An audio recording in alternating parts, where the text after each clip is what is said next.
Тянь-Шандын түпкүрүндөгү эч бир картада так көрсөтүлбөгөн Капчыгайдын ичинде Кара көл деген кичине көл бар эле. Суусу башка көлдөрдөй эмес. Күндүн эң ачык убагында да түбү көрүнбөгөн карарган, тунук эмес. Өзгөчө көл. Жергиликтүү аңчылар аны айланып өтүшчү, ал жерде балык уулаба, түн өткөрбө дешчү, бирок себебин так түшүндүрүшчү эмес. Көл ырдайт дегенден башка эч нерсе айтышчу эмес. 3 жаш жигит Мирбек, Азамат жана Дастан байкоочу фотограф болушуп, укмуш жер табабыз деп ушул Капчыгайга кирип калышты. Аңчылардан уккан аңыздарды тамаша катары кабыл алышып, эч нерседен коркушпады. Кара көлгө жеткенде күн батып бара жаткан эле. Суу карарган, бирок анын бетинде күчтүү шамал болбосо да майда толкундар пайда болуп жатты. Эч кандай шамал жок, аба жымжырт. Бирок суу өзүнөн өзү толкундап турду. Азамат муну байкап, мунусу кызык экен деп дрон учуруп, көлдүн үстүнөн тартып баштады. Түн жетти. Алар от жагып чатыр тигишти. Түн ортосунда Дастан биринчи болуп бир нерсе укту, көлдөн өтө алыстан. Бирок таасирдүү угулган ырдын үнү. Аял үнүнө окшош, эч кандай сөзсүз, жөн эле созулма. Муңдуу обон. Ал муну досторуна айтканда Мирбек: балким шамал таштардын арасынан ушундай үн чыгарат деп жооп берди. Бирок үнү өзү да ишенбегенсиди. Азамат уйкуга жатаардын алдында дронунан тартылган видеону көрдү. Көлдүн бетинде, аба тартылган кадрларда, суунун ичинде бир нерсе. Узун чачтуу, кыймылсыз турган элес байкалды. Ал муну досторуна көрсөттү, бирок видеону кайра ачканда ошол элес жок болуп калган. Түн ичинде ырдын үнү жакындай баштады. Дастан уктай албай, чатырдан чыгып, көл жакка басты, ким ырдап жатат экен деп көрөйүн деп, ал кайра келген жок. Азамат менен Мирбек аны эртең мененкиге чейин күтүшүп, андан кийин издеп чыгышты. Суунун боюнда анын бут изи гана калган. Андан ары эч из жок, дал суунун четинде үзүлгөн.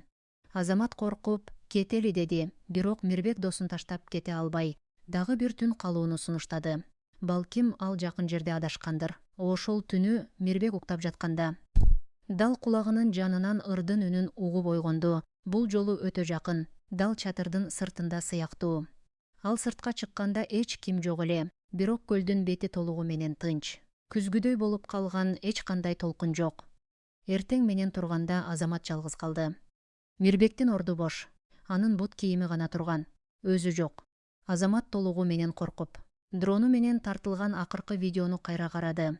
Эми ал видеодо суунун түбүндө 2 эмес 3 элес байкалды. Баары кыймылсыз, жүздөрү жогору, өзүнө көлдүн бетине карап тургандай.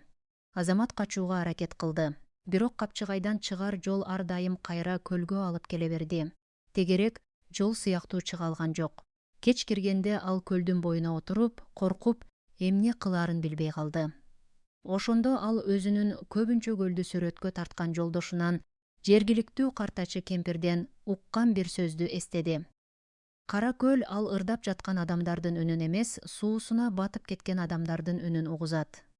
Ал алардын жанын кармап турат, жаңы жанды күтөт. Азамат түшүндү, көл өзү эч кимди чакырган эмес, тескирисинче, өткөндөгү батып кеткен адамдардын арбагы жаңы адамды өзүнө тартып, алардын ордуна коюп, өздөрү бошоп чыгууну каалашат окшойт.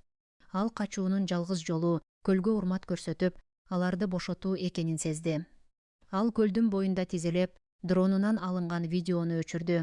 Мен силерди тынч коем, силердин сырыңарды ачпайм, деп үнүн чыгарып айтты. Андан кийин колундагы бир аз тамакты ырым катары сууга таштады жана артына бурулбастан Капчыгайдан чыгууга басты. Бул жолу жол чыныгы багытты көрсөттү.